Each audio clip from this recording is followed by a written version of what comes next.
Kali ini kami membahas keturunan dari suatu makhluk yang sangat legendary, menjadi pahlawan di peperangan. Kalau keturunannya ini kalau mau disebut legendary mungkin tidak. Namun tetap saja ini sangat diinginkan oleh banyak orang, terutama orang-orang yang uangnya agak berlebih. Ini adalah Jeep JK. YouTube, selamat datang di channel Motomobi. Used car review untuk menambah wawasan Anda mengenai mobil-mobil yang dulu pernah terlihat di jalanan.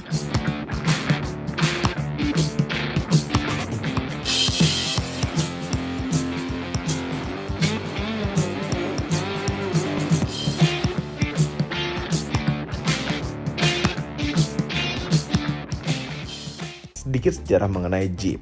Iya, kami sudah pernah menceritakan sejarah Jeep, kami ulang lagi agar lebih jelas. Jeep itu berasal dari zaman Perang Dunia Kedua. Saat itu militer Amerika mengadakan semacam tender pabrik-pabrik mobil untuk mendesain kendaraan serbaguna untuk perang. Ada 3 pabrikan yang mengirimkan desainnya, yaitu American Bantam, Willys Overland, dan Ford. Dan yang menang adalah perusahaan yang paling kecil, yaitu American Bantam. Dan American Bantam pun sebenarnya sudah mau bangkrut. Tapi akhirnya mereka menunjuk perusahaan lain untuk memproduksi massal, yaitu Willys Overland dan Ford. Namun tetap berdasarkan dari desain yang American Bantam. Untuk yang produksi Willys Overland, nama resminya adalah Willys MB. Sedangkan yang diproduksi Ford, namanya adalah Ford GPW. Namun secara umum kendaraan-kendaraan ini disebut dengan GPV, General Purpose Vehicle. Namun kadang disebut GP saja. Dari istilah GP ini, maka akhirnya disingkat-singkat menjadi Jeep. GP, Jeep. Setelah perangnya selesai, Willys Overland melihat peluang untuk membuat Jeep untuk masyarakat sipil. Sehingga mereka mematenkan nama Jeep dan desain grill yang memiliki 7 lubang vertikal. Versi sipil ini mulai dijual untuk umum tahun 1945 dengan nama CJ yang singkatan dari Civilian Jeep. Jeep untuk orang sipil. Generasi pertama ini kodenya CJ2A. Kodenya adalah 2A karena CJ1 dan CJ2 itu sudah digunakan oleh versi prototype. Kenapa nggak dipakai lagi, heran? Kemudian tahun 1949 muncul generasi kedua CJ dengan kode CJ3A. CJ yang ini diproduksi hingga digantikan oleh CJ3B tahun 1953. CJ3B ini juga di-rebatch oleh beberapa perusahaan seperti Mitsubishi dan Mahindra.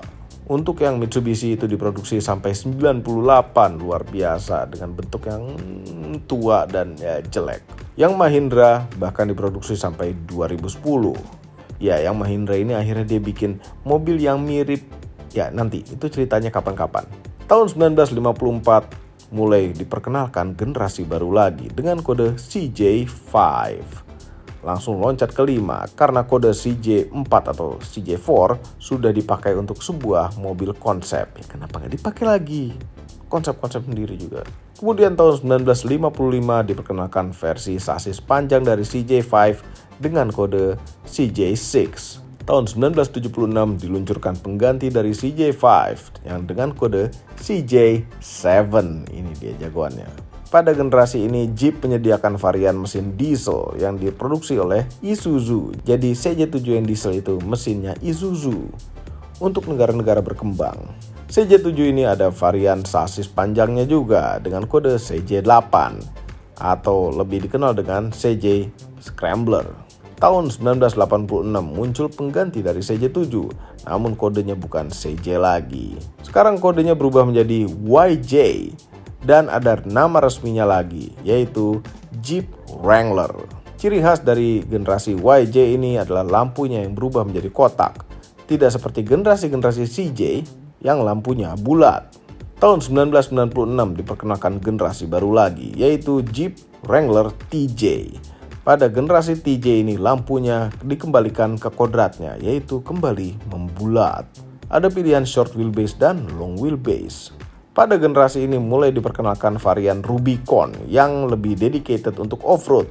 Akhirnya pada acara North American International Auto Show tahun 2006 diluncurkan Jeep Wrangler JK. Tapi itu JK kepanjangan apa kami juga tidak tahu. Mungkin hanya sekedar kode atau Jeep kota. Pada generasi JK ini ada dua pilihan bodi, yaitu short wheelbase 2 pintu dan long wheelbase 4 pintu.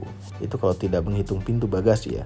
Dan akhirnya pada acara Los Angeles Auto Show tahun 2017 diluncurkan generasi yang terbaru lagi, yaitu Jeep Wrangler JL.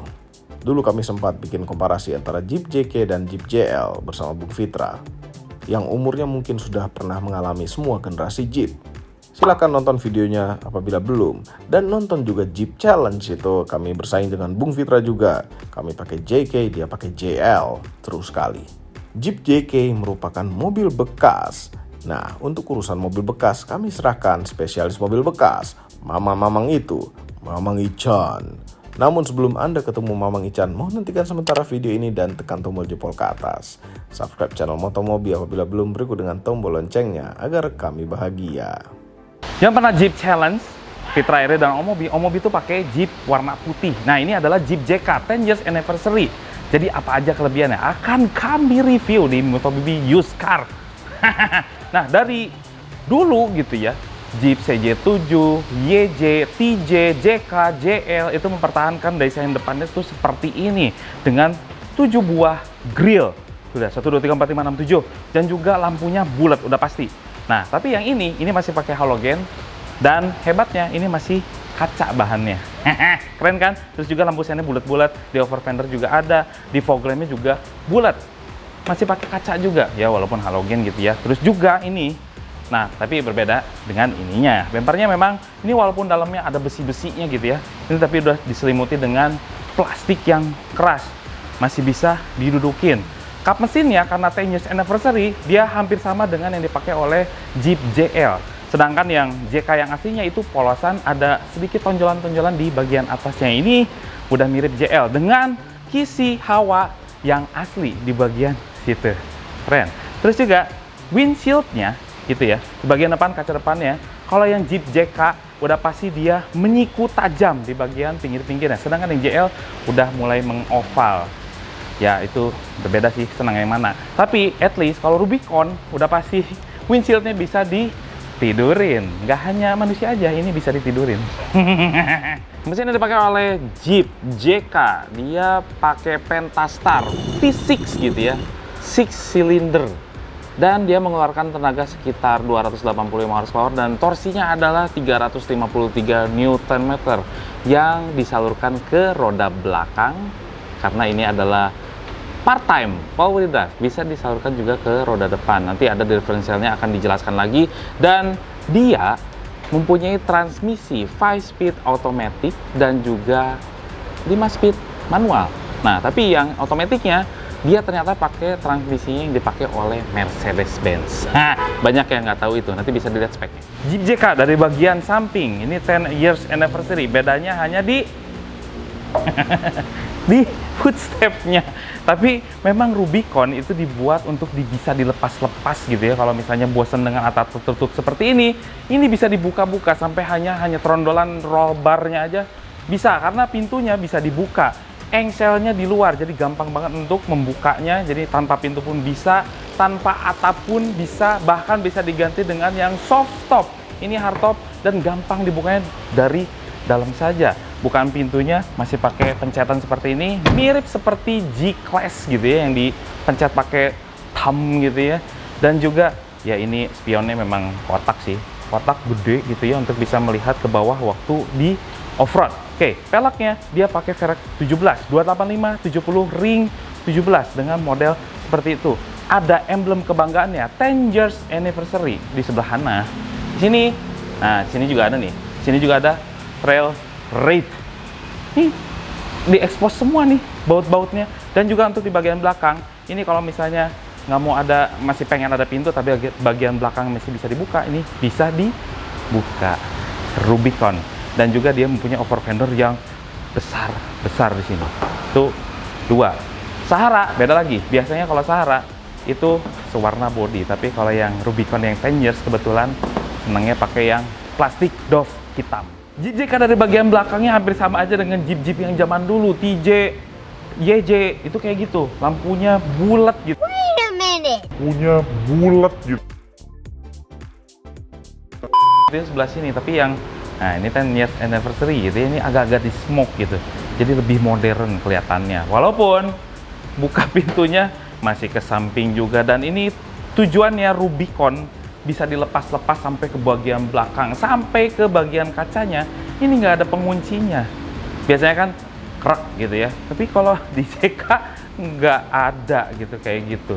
Nah, ini terus juga ada yang namanya ban serep konde, dan juga pengen diekspos semuanya sampai lampu rem tambahan di belakang juga ini masih diekspos menjadi kayak snorkel gitu ya, kayak ular gitu ke sebelah sini. Terus juga ada wipernya tuh nempel di kaca. Nah, di bawahnya juga ada fog lamp. Plat nomor, di bawah banget. Kayaknya nggak penting untuk sebuah JK gitu ya, karena JK ini mainnya ke hutan, bukan di street gitu ya. Kita lihat bagasinya. Ini emang bagasi ya, tapi ya anggap saja bagasi gitu ya, karena ini adalah versi yang unlimited Jeep, yang Jeep gitu ya, yang lebih panjang daripada yang limited. Nah, ini bukanya juga begitu, tadi udah dikasih tahu. Dan ini ya oke lah untuk membawa keperluan adventure off-road gitu ya, selama seminggu mungkin masih bisa di sini. Dan di sini di 10 years anniversary dia disediakan juga dengan soft topnya. Jadi ini kalau dilepas semuanya, yang hard topnya bisa diganti dengan yang soft top supaya lebih catchy gitu. Sudah disediakan sih. Oke, di bawahnya. Nah, ini untuk tools kit di sini gitu ya, dan di sini udah pakai karpetan, dan ada subwoofer di sini sebelah sini nih.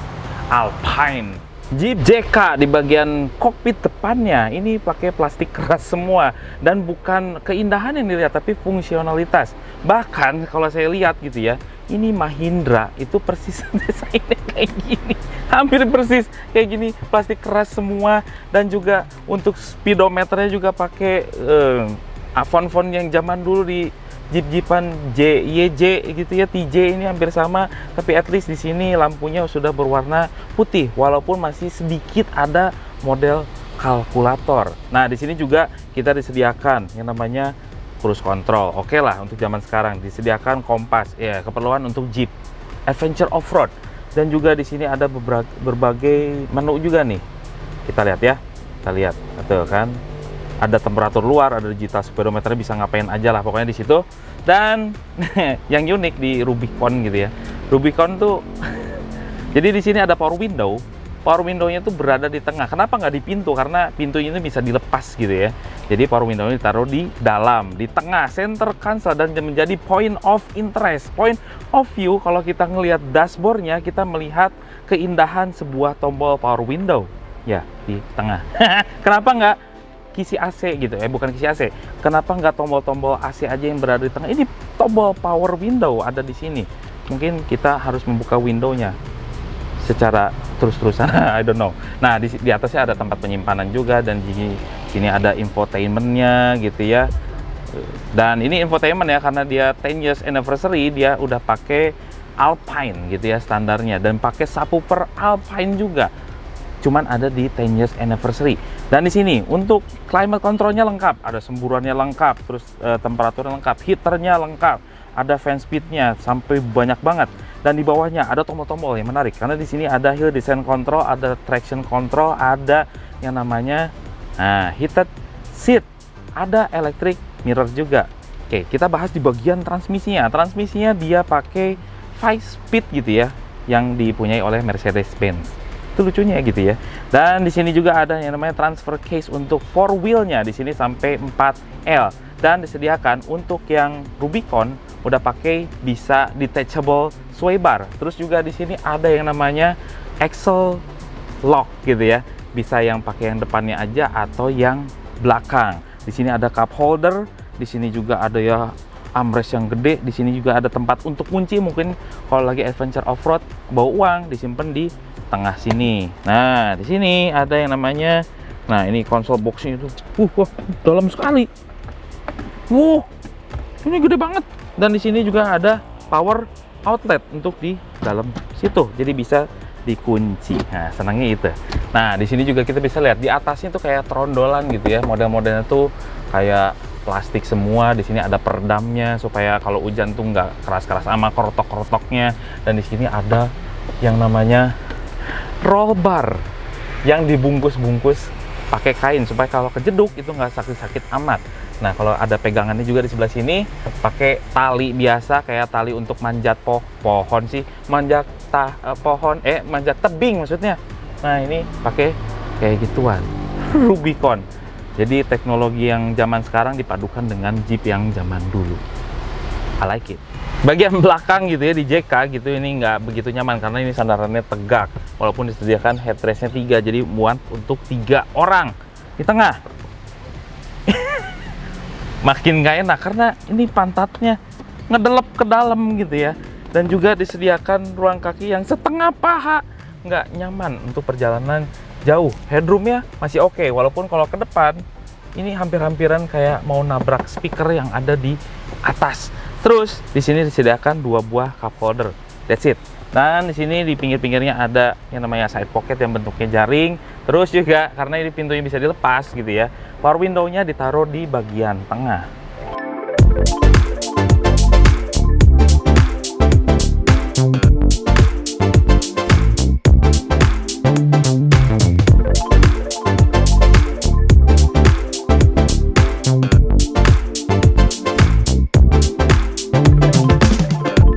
Wrangler JK gitu ya, bagaimana rasanya gitu kalau berada di jalan raya. Dan ini lumayan, kilometernya tuh rendah, 36.000. Dan kita tes dalam keadaan yang wet gitu ya, habis hujan nih kita coba. Dan gimana juga tadi kan hujan tuh lumayan tuh kertak di bagian atas. Nah pokoknya dengerin aja. Jadi JK gitu ya, visibilitas ke depannya oke, lebar, tapi memang dangkal gitu. Kap mesinnya kelihatan, pilar A-nya kecil, udah gitu ke kanan kirinya oke, ke belakangnya memang agak limited gitu ya. Padahal ini judulnya adalah Wrangler Unlimited, karena Unlimited itu adalah bodi yang panjang, limited itu yang shortnya. Jadi ya mungkin yang belum pernah nyetir Jeep itu setirnya kayak ya memang slow motion gitu ya, kita belokin kiri kanan memang agak telat. Dan memang ini dibuatnya bukan untuk jalan raya, ini lebih enaknya dipakai ke off-road ya. Tuh kita belokin itu kayak agak nggak nyambung gitu sama aspal. Tapi at least dia ya masih cukup nyaman sih, walaupun agak sedikit keras gitu ya di bagian suspensinya, tapi ya masih tergolong oke lah untuk kita cruising di jalan raya. Apalagi kalau udah ditambah ban yang MT, ditambah ban yang khusus off-road ya mungkin lebih rough lagi.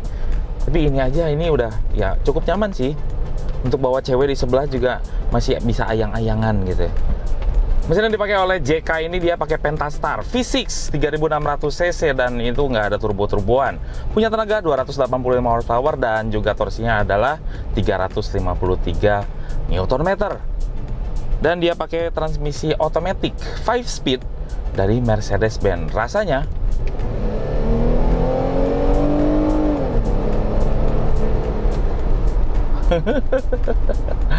oke. Cukup.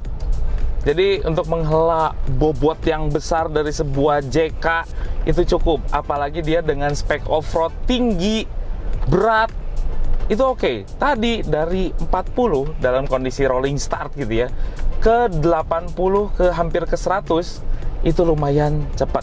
Apalagi yang JL-nya turbo. Kami suka turbo. Tapi kalau ini belum turbo.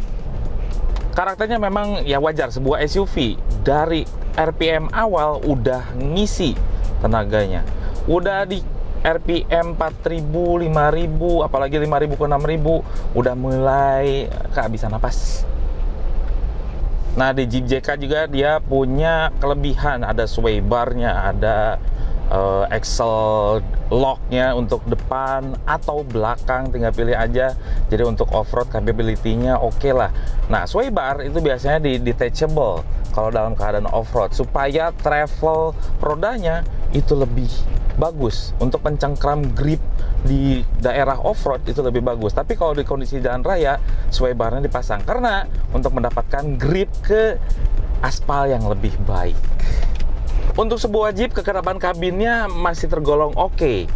Nah ini ya, traffic noise-nya itu lumayan lah, nggak masuk banget yang ini kan karena bisa di detachable gitu ya, si atapnya bisa dilepas-lepas, terus juga suara mesinnya nggak masuk, suara ban yang bergesekan dengan aspal, padahal ini pakai ban yang lumayan bisa menggaruk tanah, biasanya berisik, tapi kalau ini nggak masuk ke dalam kabin. Tapi memang ini karena bisa di detachable gitu ya, bisa dilepas-lepas, atapnya tuh kayak hardtopnya tuh ya kayak gini nih, ini plastik-plastikan gitu ya, jadi memang agak sedikit berisik. Untungnya di JK yang 10 anniversary gitu ya, ini ada yang namanya padded gitu ya, supaya bisa meredam yang namanya bunyi hujan.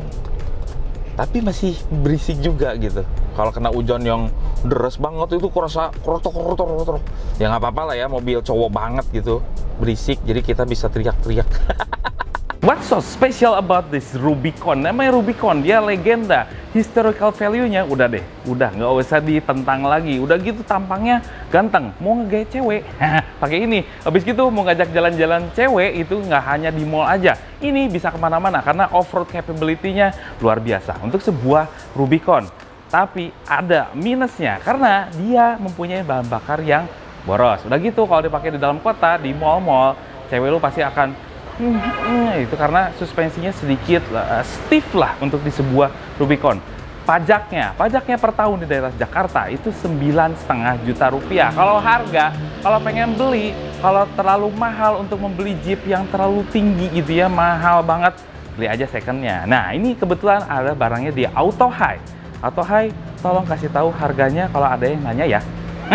Om Mobi, teruskan lagi. Overall, mengenai Jeep JK merupakan pilihan yang cocok apabila Anda orang kaya atau ingin terlihat kaya, namun tidak suka mobil yang elegan macam sedan, tapi lebih ingin terlihat gagah-gagahan.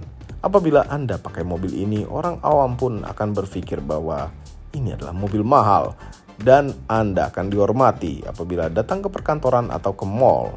Walaupun sekarang sudah ada generasi terbarunya yaitu Jeep JL, tapi JK ini masih terlihat ganteng, tidak terlihat kuno.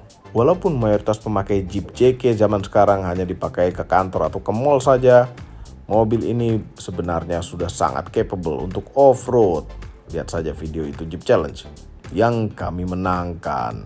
JK bisa menang lawan JL dan kami berhasil mendapatkan kulkas. Semua ini adalah opini pribadi saya dan mamang-mamang itu. Kami tim Motomobi tidak dibayar oleh siapapun dan apapun yang terlihat pada video ini. Jangan lupa tekan tombol jempol ke atas dan subscribe channel Motomobi, Omobi, dan Mes Mobi apabila belum berikut dengan tombol loncengnya. Share video ini ke seluruh dunia melalui sosial media Anda dan jangan lupa follow sosial media kami yaitu Instagram. Dan cek itu YouTube channelnya mamang-mamang itu, Aspros Auto. Terima kasih telah menonton.